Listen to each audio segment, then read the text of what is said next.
Stop. It's Las Vegas, where Maxx Crosby still lives. Crosby spoke on his podcast this week for the first time since the Baltimore Ravens backed out of the trade that would have sent him to Baltimore. I didn't get to see the GM at all. I thought I was going to see him when I first got there. I didn't see him for 5 hours. I went back up, and I dap him up, and you could just tell, like, the energy was a little bit off. And the GM was standing in, like, the hall, like, in the room next to me to the right. And that was the first time I seen him. And, you know, I'm just in my head, like, this is a whirlwind. Like, I'm so excited, like, fired up, you know what I mean? Like, this is a new opportunity, whatever. And you could just tell the energy was off. Like, I dapped him up. He had, like, a blank face. The Ravens guys called me, and it's like, yo, we're trying to figure this out. You know, we're gonna get this done. Don't worry. Like, 5 minutes later, CJ calls me. It's like, they're backing out. I'm like, holy shit. So I'm, like, frozen. I'm like, what the f***? I'm livid, confused, the whole nine all in one. Happens for a reason. I know exactly who I am. I'm healthy. I'm crushing my rehab. I'm doing what I'm doing. I wasn't supposed to be in Baltimore.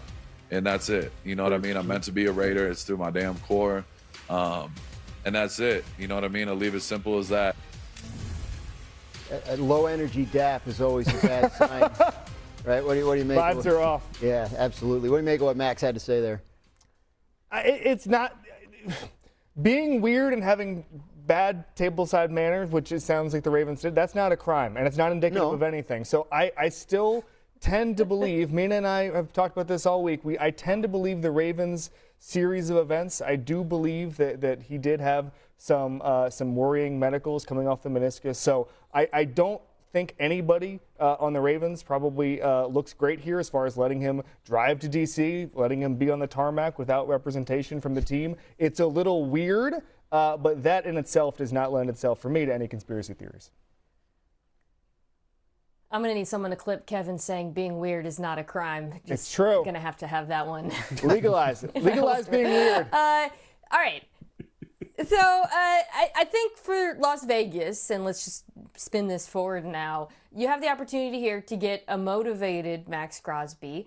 He claims a healthy Maxx Crosby, and they have the money to afford him. That's the crazy thing about all of this is like the Raiders have so much dang cap space, and they still have so much cap space, they can afford it. I do think it helps Mendoza to have a functional pass rush on the other side of the ball. To me, the worst or the bigger issue here for Vegas is they really could have used that 14th overall pick, because I do still think they need to add to the offense, to the receiving group, to the offensive line. And if I were them, I would endeavor to find a way to do so early in the draft, even though they don't have another first-round pick other than one they're spending on Mendoza. But this is something that they can afford, and as Max says, it makes sense for him to go back to Las Vegas.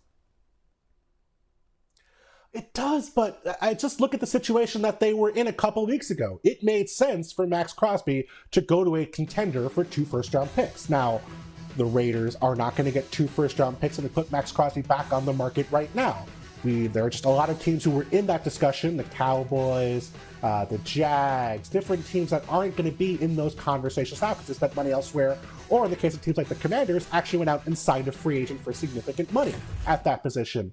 But I do wonder if it makes sense to revisit this at the trade deadline. Maxx Crosby is going to be a little cheaper in terms of the amount of money a team would have to put out to acquire him. The Raiders can get picks in 2027 and 2028 for Maxx Crosby. And I know there's not going to be that 2 first-round picks offer now, but we know teams get desperate at the trade deadline. Trades that wouldn't have made sense in May or June, they make a lot more sense for teams who have Super Bowl aspirations in October. And so if Maxx Crosby is healthy and he looks it the first 6 weeks of the year, I wonder if the Raiders are going to get that maybe 1 and a 2, or a 1, a 2, and a 3, or maybe even 2 first-round picks for Maxx Crosby after all.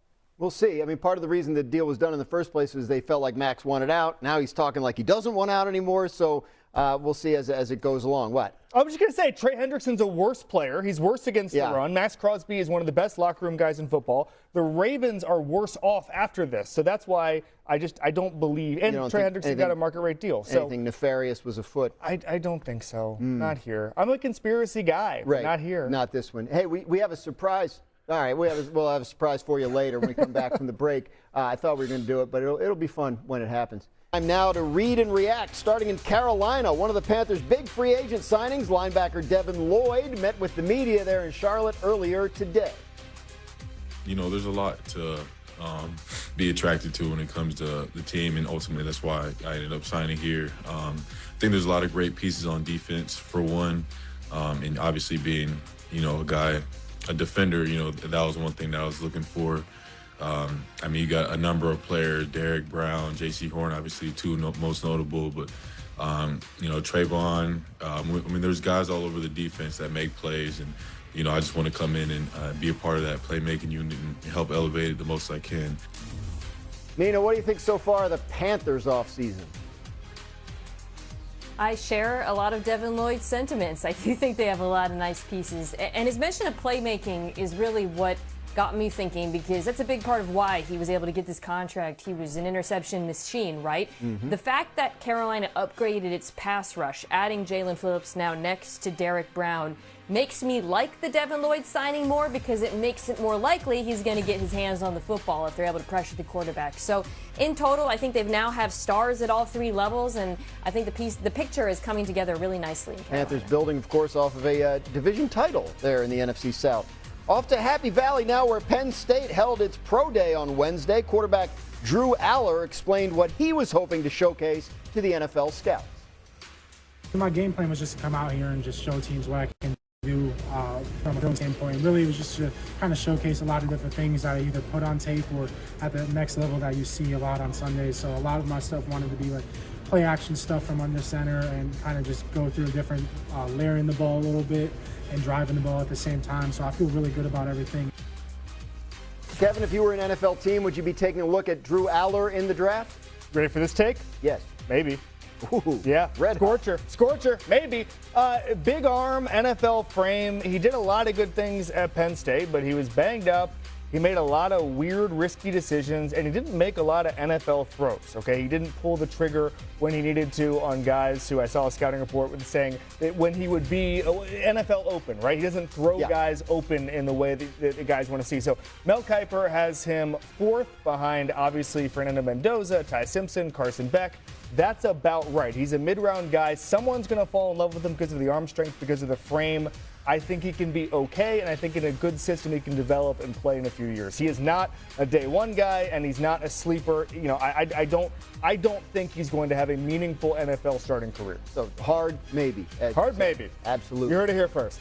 To Minnesota, where recently retired wide receiver Adam Thielen met with the media today, talk about closing out his career with the Vikings.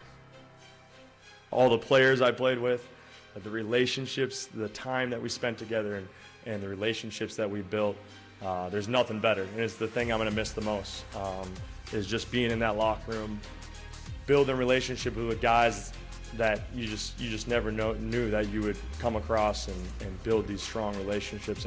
And the impact that these guys have made on me has really changed my life, to be honest. So very thankful for all the players. Bill, kind of an extraordinary career for Thielen, given where he came from. What do you make of that career when you look back on it? Yeah, I mean, fourth in NFL history in receiving yards amongst undrafted free agents. An unheralded guy, got better year after year, really forced his way into the lineup and then proved he belonged. And also, obviously, most of his career taking place in Minnesota with the Vikings. Always cool to see a local boy done well. Thielen grew up in Minnesota, played college football, I believe, at Minnesota State, was in that vicinity for a long time. You don't always see that. Nice, and you see with like LA, like you always hear about it for LA, a couple other places where a lot of players are from. Not a ton of players from the Minnesota area, so exciting to see Thielen play well in Minnesota and do so for the Vikings for so long. Congratulations to Adam Thielen on his NFL career. One more